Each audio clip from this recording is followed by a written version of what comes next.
കഴിഞ്ഞ വീഡിയോയിൽ നമ്മൾ പഠിച്ചു ഇൻസ്റ്റിറ്റ്യൂഷൻസ് എങ്ങനെയാണ് അക്യുമുലേറ്റ് ചെയ്യുന്നത്. ഇനി നമ്മളത് സ്ട്രാറ്റജിയായി യൂസ് ചെയ്ത് എങ്ങനെ സ്വിംഗ് ട്രേഡ് ചെയ്യാമെന്നാണ് ഈ വീഡിയോയിൽ പഠിപ്പിച്ചു തരാൻ പോകുന്നത്. സോ അതിന് ഉപയോഗിക്കുന്ന ഒരു തിയറിയാണ് ഡാർവാസ് ബോക്സ് തിയറി എന്നത്. സോ ഡാർവാസ് ഒരു ഫേമസ് ട്രേഡർ ആയിരുന്നു. സോ അദ്ദേഹം എങ്ങനെയായിരുന്നു കണ്ടുപിടിച്ചതെന്ന് വെച്ച് കഴിഞ്ഞാൽ ഇൻസ്റ്റിറ്റ്യൂഷൻസ് എപ്പോഴും അക്യുമുലേഷൻ ഒരു പാറ്റേൺ ആയിട്ടാണ് നടത്തിക്കൊണ്ടിരുന്നത്. സോ ഇതിനെ പറയുന്ന പേരാണ് ബോക്സ് തിയറി എന്ന് പറയുന്നത്. സോ ഒരു ഇൻസ്റ്റിറ്റ്യൂഷൻ അക്യുമുലേഷൻ കഴിഞ്ഞ് ഒരു മൂവ് ഉണ്ടാകും, അതിനുശേഷം വീണ്ടും ഒരു അക്യുമുലേഷൻ നടക്കും, അതിനുശേഷം വീണ്ടും മൂവ് ഉണ്ടാകും, അക്യുമുലേറ്റ് ചെയ്യും. സോ നമ്മൾ എപ്പോഴും ട്രേഡ് ചെയ്യാൻ ഉദ്ദേശിക്കുന്ന സ്റ്റോക്ക് ഒരു അപ് ട്രെൻഡിങ്ങിലായിരിക്കണം. അതിനുശേഷം ആ സ്റ്റോക്ക് ബേസ് ക്രിയേഷൻസ് നോക്കണം. ഇതിന് നമ്മൾ ബേസ് എന്നാണ് പറയുന്നത്. ആദ്യത്തെ ബേസിൽ നമ്മൾ ഒന്നും ചെയ്യേണ്ട കാര്യമില്ല, ബേസ് ഫോം ചെയ്യുക. രണ്ടാമത്തെ ബേസ് ഫോം ചെയ്യുന്ന സമയത്ത് ഈ ബേസിനെ 15 മിനിറ്റ് ക്യാൻഡിൽ ബ്രേക്ക് ചെയ്യുമ്പോൾ നമുക്ക് എൻട്രി എടുക്കാം. ഈ ബേസിൻ്റെ താഴത്ത് നിങ്ങൾക്ക് സ്റ്റോപ്പ് ലോസും വെക്കാം. നിങ്ങൾക്കൊരു 1:2 ടാർഗറ്റ് ചെയ്യാം.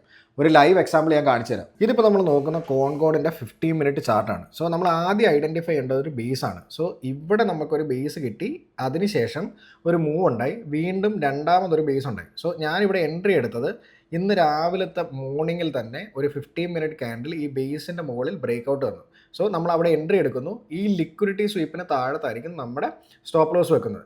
ഈ ട്രേഡ്സിൽ ഞാൻ ടാർഗറ്റ് ചെയ്യാൻ പോകുന്നത് ഏകദേശം 1:2 ആയിരിക്കും.